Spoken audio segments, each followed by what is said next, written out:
Hello बच्चों, चलिए प्रश्न को देखते हैं। तो दिया गया प्रश्न है कि एक तत्व ए परमाणु भार 60 है, सरल घनीय जालक का निर्माण करता है जिसके इकाई सेल के किनारे की लंबाई 100 पिकोमीटर है। यदि n नॉट बराबर 6 गुणा 10⁻23 हो तो क्रिस्टल का घनत्व होगा।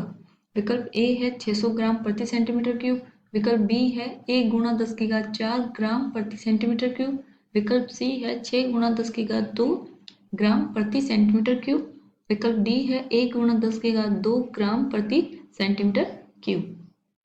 तो हमें क्या दिया गया है कि एक तत्व है ए, उसका परमाणु भार हमें दिया गया 60 और वो कौन सी जालक बनाता है? सरल घनीय जालक। और इकाई सेल की लंबाई दी गई है 100 पिकोमीटर और एन नोट क्या होता है? अवगाद्रो संख्या, उसके मान हमें दिया गया है। तो हमें क्रिस्टल का घनत्व निकालना है। विकल्प हमें दिए गए हैं, हमें सही विकल्प का चुनाव करना है। तो सबसे पहले हम क्या करेंगे? मुख्य अवधारणा लिखेंगे। मुख्य अवधारणा, तो वो क्या हो जाएगा? SCC सरल घनीय जालक।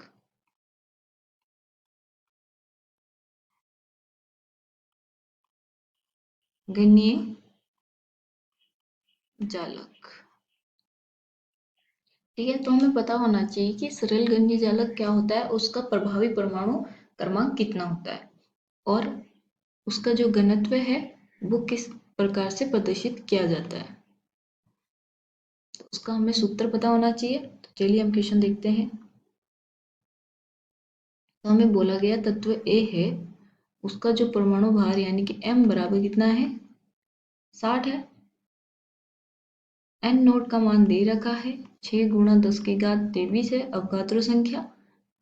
लंबाई a बराबर 100 पिकोमीटर है। इसको मैं क्या लिख सकती हूँ? 100 गुणा 10⁻−10 सेंटीमीटर। अब घनत्व का सूत्र क्या होता है? घनत्व d, तो d बराबर क्या होगा यहाँ पे? z गुणा m बटा घन का आयतन गुणा Na। तो z क्या होता है यहाँ पे? प्रभावी परमाणुओं की संख्या। तो SCC के लिए z का मान क्या होगा? SCC के लिए जो z होता है वो कितना होता है? 1। n ने हमें दिया गया है, a क्या है? घन का आयतन a³ और a का मान हमें लंबाई दे रखी है 100 पिकोमीटर। तो यहाँ पे हम सभी का मान रखेंगे और घनत्व निकालेंगे। तो z क्या है? 1। मोलर परमाणु द्रव्यमान 60 बटा a कितना है हमारा? 100 गुणा 10⁻−10 सेंटीमीटर की घात 3 हो जाएगी। और अवगाद्रो हमें दिया गया है क्वेश्चन में 6 गुणा 10⁻23। इसको हल करने पे क्या आएगा? 100 ग्राम प्रति सेंटीमीटर क्यूब।